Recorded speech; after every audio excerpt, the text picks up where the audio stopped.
One thing I've noticed is that business owners tend to spend years preparing their companies for a sale and very little time preparing themselves. And you cannot blame them because the businesses have customers, employees, systems, margins, and financial statements that eventual buyers are going to scrutinize. So naturally, that's where most of the attention goes. But after personally speaking with more than 100 owners in the last year, I have come to believe that the most decisive action items before selling your business have surprisingly little to do with the business itself. They have to do with you. Because once the deal closes, the business eventually becomes someone else's problem, but the life you're left with is yours. Hi, I'm Ryan Guth.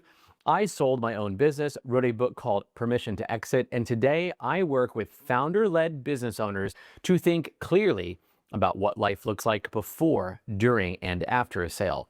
So here's what I've come to believe. The transaction itself is only one part of the equation. Structure, timing, tax planning, estate planning, and personal preparation shape the outcome just as much as the sale price does, if not more. And many of the decisions that shape the future have a shelf life. If you wait too long, some of your best options disappear. I've seen owners spend years thinking about valuation, deal structure, and timing, yet never take the time to answer questions that determine whether the exit feels successful. Like, how much do you need? What are you walking toward? What does your spouse want life to look like after the sale? And who is making sure all the moving pieces are working together?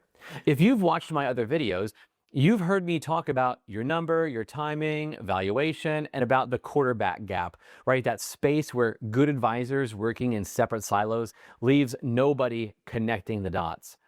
I'll link those videos in the description because this video is the capstone where all of those ideas really come together.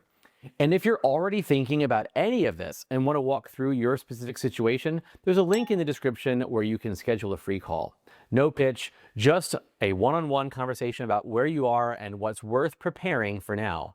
Okay, let's start with what I believe is the most critical question in action item. What's your number? Not the multiple, not the valuation, and not the vanity multiple you heard another owner talking about at a conference who sold for 12 times EBITDA. I'm talking about the amount you personally need to net. After taxes, after fees, after everything else, to support the life you want. A lot of owners can tell you exactly what they think their business is worth, but they struggle to answer what they need out of the sale to support their post-exit lifestyle and additional growth goals. A valuation tells you what the market may pay. The number tells you what success looks like. Without that number, you can't evaluate offers confidently. Because if you don't know what you're trying to attain, every deal starts to look attractive. This is why we start there. The valuation only has a meaning when it's connected to a hard number goal. Number two, getting personally ready before the business is ready. This is something I write about in Permission to Exit. Many owners spend decades becoming the business. The company shapes their identity, their schedule, their relationships, and their daily sense of purpose. They're the founder, the leader, the person everyone calls when something goes wrong. So one day they sell, and then the money shows up and the calendar clears and they're left asking a question they never expected. Now what? Who am I without this business? I had a conversation with an owner who told me that 6 months after his sale, he actually felt more unsettled than he had before the transaction. Financially, he was fine. The deal had gone well, but he hadn't spent much time thinking about who he was without the business. Purpose doesn't magically appear after a wire transfer. It needs to be thought through before one arrives. That's why I encourage owners to start separating their identity from the company long before a transaction is on the table. The goal isn't just to leave something behind, it's to be moving towards something meaningful. Which brings me to my next point. Number three, have a real conversation at home. Not the spreadsheet conversation or the valuation conversation, the life conversation. I have a framework for this in my book, Permission to Exit. I have seen situations where one spouse is mentally preparing for a completely different future than the other. One person imagines travel and flexibility. The other wants to stay close and get back at it. One is already sketching out the next business. and the other hopes this is finally the season where things get quieter. Those conversations shape deal decisions in ways that financial models can never capture. Because if your spouse wants freedom and your deal requires another 5 years of earnouts, rollover equity, and employment agreements, the tension shows up eventually, and it's far better to work through it before the term sheet arrives than after. The sale is not happening to one person, it's happening to a family.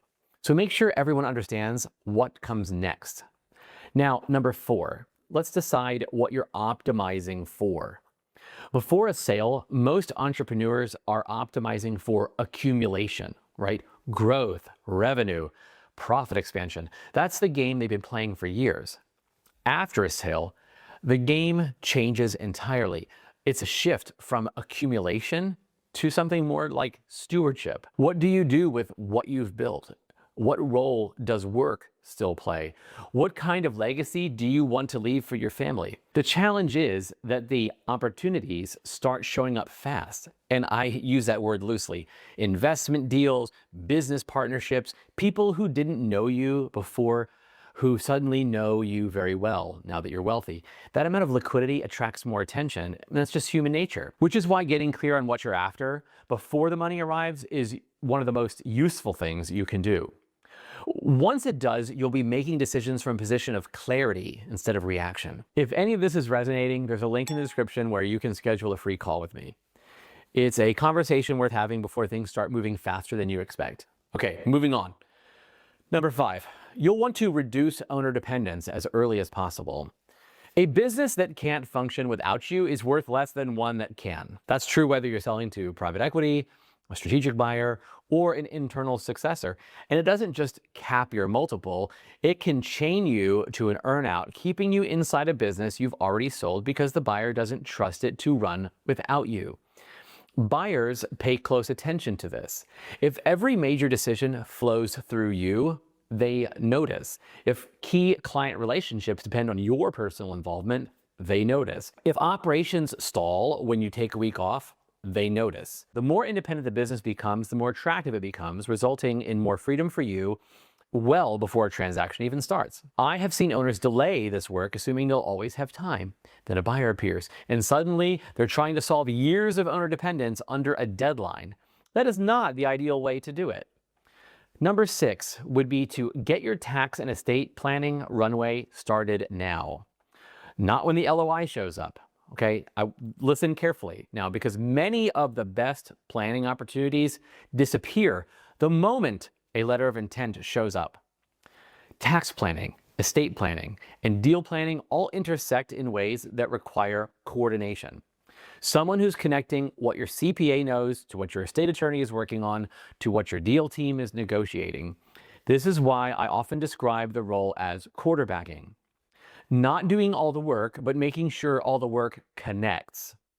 Number 7 would be understand your value and your value drivers. This isn't what you think the business is worth, and it's not what your friends sold theirs for. It's what would the market say today. That's why I encourage owners to get introductions to quality investment bankers and M&A professionals well before they're ready to sell. Many of them will walk through a valuation as part of their process at little or no cost to you. And what you learn often goes beyond the number itself.